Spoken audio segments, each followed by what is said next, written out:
ជំរាបសួរពុកម៉ែបងប្អូនថ្ងៃនេះមកអាន3ដកលេខ32ទំព័រ155ឃ្នៀប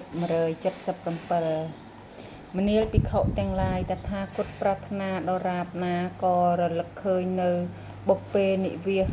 ច្រើនប្រការគឺរលឹកបាន1ជាតិខ្លះ2ជាតិខ្លះ3ជាតិខ្លះ4ជាតិខ្លះ5ជាតិខ្លះ10ជាតិខ្លះ20ជាតិខ្លះ30ជាតិខ្លះ40ជាតិខ្លះ50ជាតិខ្លះ100ជាតិខ្លះ1000ជាតិខ្លះ100,000ជាតិខ្លះច្រើនសំវត្តកັບខ្លះ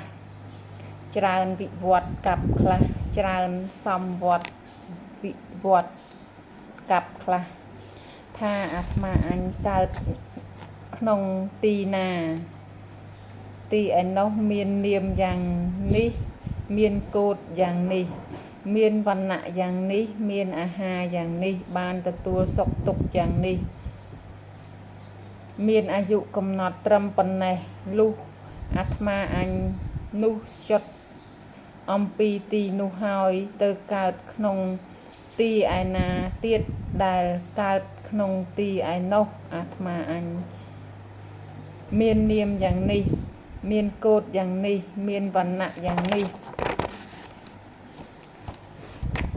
មានអាហារយ៉ាងនេះបានទទួលសុខទុក្ខយ៉ាងនេះមានអាយុកំណត់ត្រឹមប៉ុណ្ណេះអាត្មាអញចុតចាកទីនោះមកបានមកកើតក្នុងទីនេះដូច្នេះតថាគតរមែងរលឹកឃើញនៅបុព្វេនិវាសច្រើនប្រការព្រមទាំងអាការៈព្រមទាំងឧទេស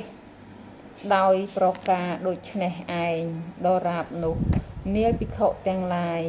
ចំណែកខាងកោសលប្រាថ្នាដរាបណាក៏រលឹកឃើញនៅបុព្វេនិវាសច្រើនប្រការគឺរលឹកបាន1ជាតិ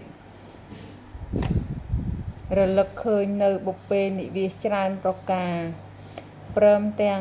អាការៈព្រមទាំងឧទេសដោយប្រការដូចនេះឯងដរាបនោះដែរនាលភិក្ខុទាំងឡាយតថាគតប្រាថ្នាដរាបណាក៏មានទឹកចក្ខុដ៏បរិសុទ្ធកន្លងនៅចក្ខុរបស់មនុស្សធម្មតាបានឃើញពួកសត្វដែលចុតកើតថោកទាបឧត្តមមានសម្បុរល្អមានសម្បុរអាក្រក់មានគតិល្អមានគតិអាក្រក់ដឹងច្បាស់នៅពពួកសត្វដែលអន្ទូលទៅតាមកម្មថាអើនើពួកសត្វទាំងនេះប្រកបដោយកាយទុច្ចរិតប្រកបដោយវិជ័យទុច្ចរិតប្រកបដោយមโนទុច្ចរិតជាអ្នកតេះដៀលពួកអរិយៈជាមច្ឆាទិដ្ឋិ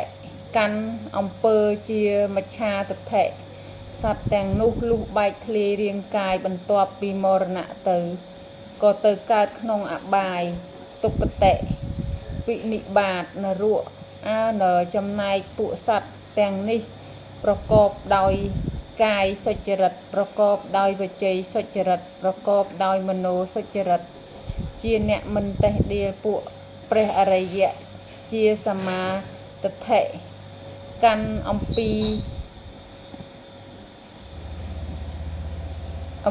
កាន់អំពើជាសមាទិដ្ឋិពួកសត្វទាំងនោះលុះបែកធ្លាយរាងកាយបន្ទាប់ពីមរណៈទៅក៏ទៅកើតក្នុងសុគតិសួគ៌ទេវលោកតថាគតមានទឹកចក្ខុដ៏បរិសុទ្ធកន្លងនៅចក្ខុរបស់មនុស្សធម្មតាបានឃើញនៅពួកសត្វដែលចុតកើតថោកទាបឧត្តមមានវណ្ណៈល្អមានវណ្ណៈអាក្រក់មានគតិល្អមានគតិអាក្រក់ដឹងច្បាស់នៅពួកសត្វដែលអន្ទូលទៅតាមកម្មដោយប្រការដូចនេះឯងដរាបនោះមនាលភិក្ខុទាំងឡាយចំណែកខាងកោសលប្រាថ្នាដរាបណាក៏មានទឹកចក្ខុបរិសុទ្ធកន្លងនៅចក្ខុរបស់មនុស្សធម្មតាបានឃើញពួកសត្វដែលចុតដឹងច្បាស់នៅពួកសត្វដែលអន្ទូលទៅតាមកម្មដរាបនោះដែរចាអរគុណច្រើន